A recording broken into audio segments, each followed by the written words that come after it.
The Energy Nerd Show can bring you joy like a teenager, but also sometimes can cause a lot of trouble. Uh-oh.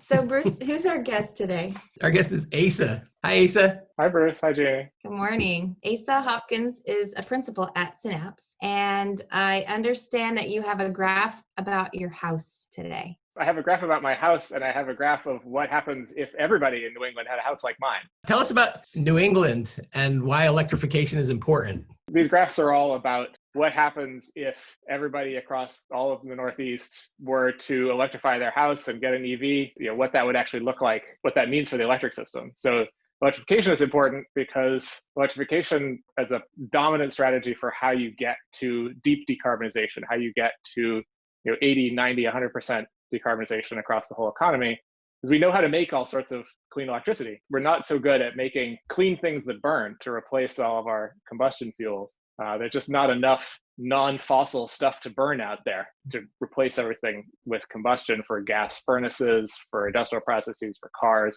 But we know how to make solar power, we know how to make wind power, we know how to make hydropower. You can get enough of that electricity and get the electric grid cleaner and cleaner, electrify everything else. And then all of a sudden, all the things that you electrified are zero carbon. Even if an electric vehicle isn't perfectly zero carbon today, the same vehicle just gets cleaner and cleaner the longer it sticks around charging on the grid. A couple of years ago for NEEP, the Northeast Energy Efficiency Partnerships, we looked at what happens if you use electrification as the real way, the dominant way that you get to decarbonization across the whole Northeast. And it turns out that one of the major things that you need to do there is to electrify buildings, electrify space heating and water heating. Now, it gets kind of cold here, as you might have noticed.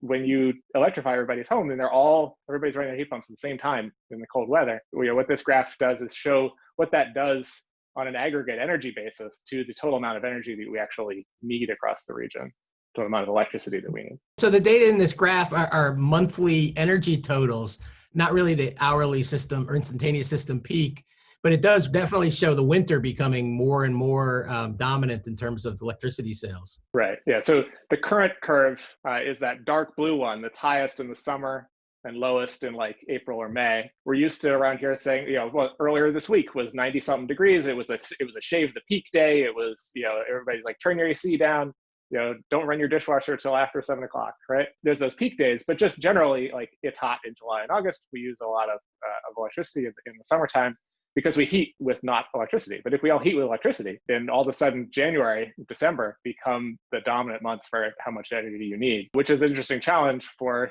solar power is booming, right? But solar is not producing so much in January and February. So like, if we're going to run a zero carbon electric system, we have to meet this challenge of delivering 50% more electricity in January than we currently use in July. So you're going to have to figure out where does that come from? So given that the client was NEEP, I'm wondering about some of the assumptions around energy efficiency. For these projections, did you keep energy efficiency at kind of the current levels? We projected it as basically as if every state across the Northeast did as good as Massachusetts has been doing. We didn't say that Massachusetts or Rhode Island or Vermont that have been setting the pace had to do that much better, but that New York, for example, has to catch up to be doing as well as those other states, New Hampshire, Maine, Connecticut. So it's sort of a 2% a year kind of baseline energy efficiency. And it helps a lot that the technologies that we're using to electrify are in themselves very efficient technologies. They're much more efficient than their combustion-based counterparts. Heat pumps are 300% efficient. Gas furnace can get at most 95, 98% efficient. So you can get a big boost in terms of the total amount of energy you need by switching over to these efficient electric technologies. So electrification and efficiency really go hand in hand like that. So moving up this rainbow from from today to 2040 and 2050, the yellow and the red lines. That basically means that a lot of households, probably all of them or nearly all of them in the region, are basically electrifying everything. Yeah, pretty much. The timing on this is set by how often people replace their heating systems. You could do it faster if you took out 5-year-old furnaces and replace them with heat pumps. But generally that's, it's hard to get people to take out a brand new piece of equipment. If heating systems last 20 years, then it takes 20 years from sort of 2030 to 2050 to actually get the deployment up enough. You got to get moving sooner. It's 20 years after every system is a heat pump installed before every system in a building is a heat pump, because it takes 20 years to work your way through the whole building stock. But right now we're only at a few percent of systems sold are heat pumps. So first you got to get from a few percent to 100% of systems sold are heat pumps, and then you got to wait 20 years while that actually propagates through the whole building stock. Are you waiting 20 years for your house, Asa? No. I figured we did this study, and then I said, if we're going to model this out, and it's like, everybody should do this, maybe I should do this, right? What are the actual practical things that show up when you try to do this yourself?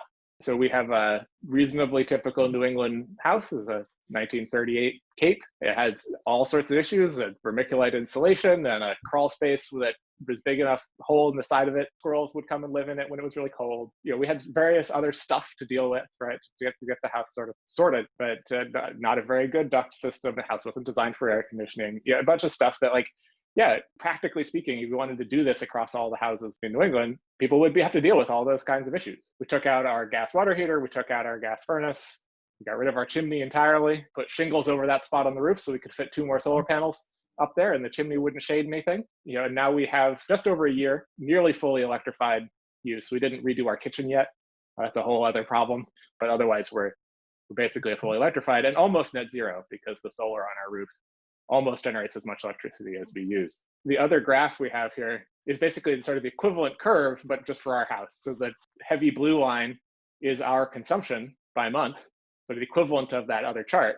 And you see pretty much the same shape, wings in the winter, a little bump up in July for air conditioning use, but pretty much that 2050 curve, but in the one house version of it. In our case, our actual net load is the gray curve that goes negative from April to September, because during those months we're actually generating more than we use. We use it back in the wintertime. I also put on here, Bruce, you mentioned the question of hourly peak load. So the little black dots are the actual hourly maximum net load that we were drawing off of the grid in each month. So you can see that peaks are about twice the average across each of the months. When it's a super cold day, we might draw twice as much electricity as we do on average. That 1 hour tends to be in the wintertime when the sun's not up, just before dawn or after sunset.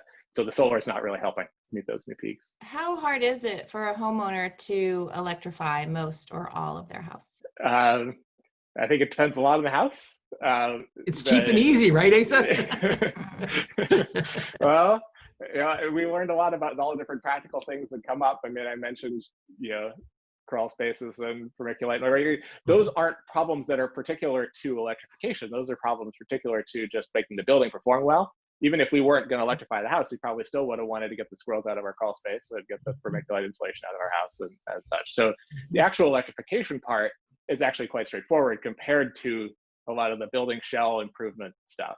There are good products. It was just a 1-for-1 swap out of our water heater, and all of a sudden we have electric water heat, and we don't have to worry about whether the old water heater is drafting its carbon monoxide out the chimney appropriately. Instead it slightly dehumidifies our basement, so it's there, just delivers hot water to us when we want it. We now have a zoned heating and cooling system, where instead of a big central system, the heat pumps, in some cases, it makes a lot of sense to just replace one central unit with a heat pump and you're done. If you've got a good duct system and you could just replace, take out, put in, you're done. But our duct system was all a mess. So we switched to something where now we have new ducts and individual units in different parts of the house, but that means that we're really only paying to heat and cool what we need to. We're not cooling the first floor in the summer because we just cool the second floor and the cold air goes down the stairs. We see these kinds of dynamics inside the house and are just running the systems that we need to get things to be comfortable.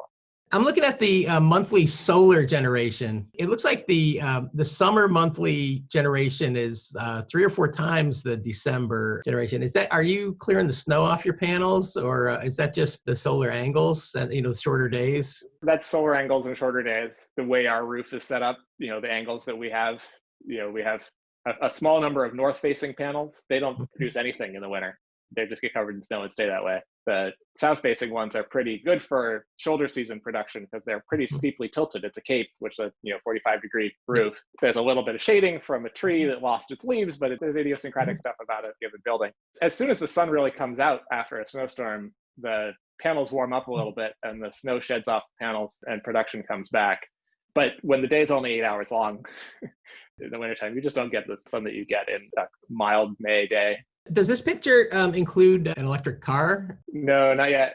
We have to shift that whole curve up a little bit if we got an EV. Now, we take public transit. We don't drive a whole lot. We haven't been driving much in the COVID era anyway, but most of our driving is going to visit grandparents. You take the overall curve and shift it up by less than 10%, and you'd get us with an EV the way we live. And this is monthly data. I heard that you monitor your house on a fraction of a second basis with a Sense monitor. Is that true? Yeah, I do. Yeah. You must have a lot more data than you're showing us here.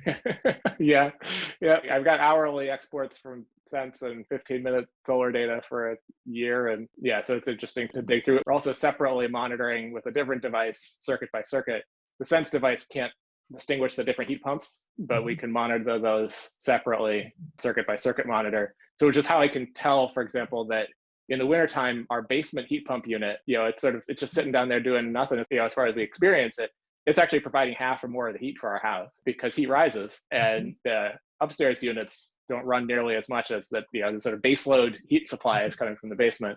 And in the summer, we can tell that the second floor heat pump runs in cooling mode. First floor, only one of the two units on the first floor has even run this summer.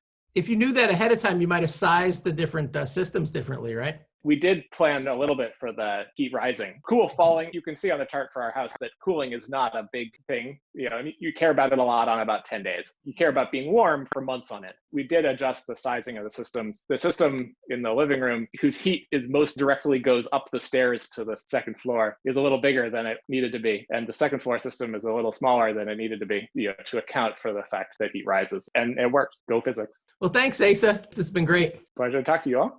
See you soon, I hope. Back at the office. I hope so.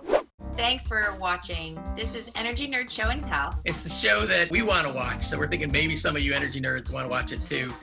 If you do, then tell your friends and subscribe right around here. Click there.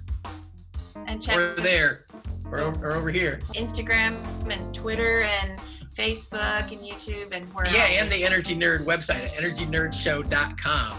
You can always go there. And if you want to be a guest, you can volunteer to be a guest. We love to have guests. In fact, that's kind of what the show is all about. Absolutely.